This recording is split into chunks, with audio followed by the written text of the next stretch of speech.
साध संगत जी प्यार से कहना। धा निरंकार जी साध संगत दासी निरंकारी कजरी बोलने जा रही, आशा और परवान करना। लाइक सब्सक्राइब शेयर जरूर करना, कमेंट में जरूर बताना। सतगुरु माता असल निरंकार बा, मिलल साकार बा ना। सतगुरु माता असल निरंकार बा, मिलल साकार बा ना। सबका प्यार से बुलावे, सबका गले से लगावे, सबका प्यार से बुलावे, सबका गले से लगावे, सबका गले से लगावे, सबका गले से लगावे। भरे खुशियों से सबका भंडार बा, मिलल साकार बा ना। भरे खुशियों से सबके भंडार बा, मिलल साकार बा ना। सतगुरु माता मिलल सतगुरु माता असल निरंकार बा, मिलल साकार बा ना। सेवा सुमिरन करावे, ज्ञान सत्संग बतावे, सेवा सुमिरन करावे, ज्ञान सत्संग बतावे, ज्ञान सत्संग बतावे, ज्ञान सत्संग बतावे। फंसा भरमों में मनवा बेकार बा, मिलल साकार बा ना। फंसा भरमों में मनवा बेकार बा, मिलल साकार बा ना।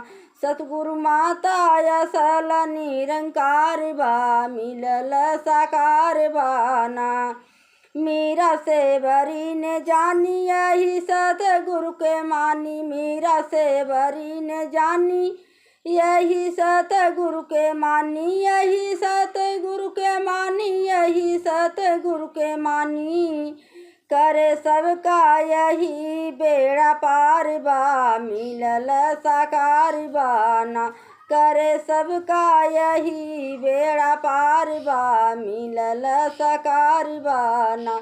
सतगुरु माता असल निरंकार बा, मिलल साकार बा ना।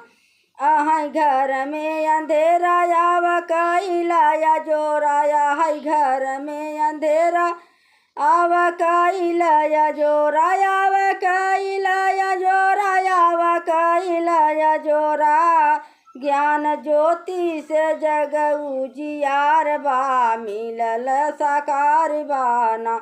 ज्ञान ज्योति से मिलल जग उजियार बा, मिलल साकार बा ना। ज्ञान ज्योति से जग उजियार बा, मिलल साकार बा ना। सतगुरु माता असल निरंकार बा, मिलल साकार बा ना। जब से चरणों में आया ज्ञान सतगुरु का पाया, जब से चरणों में आया ज्ञान सतगुरु का पाया, ज्ञान सतगुरु को पाया, ज्ञान सतगुरु को पाया। ज्ञान सतगुरु का पाया, ज्ञान सतगुरु का पाया। पप्पू सर को झुकाए बारंबार बा, मिलल साकार बा ना। चंद्रकला सर को झुकाए बारंबार बा, मिलल साकार बा ना। सतगुरु माता असल निरंकार बा, मिलल साकार बा ना। साथ संग प्यार से कहना। धन निरंकार जी।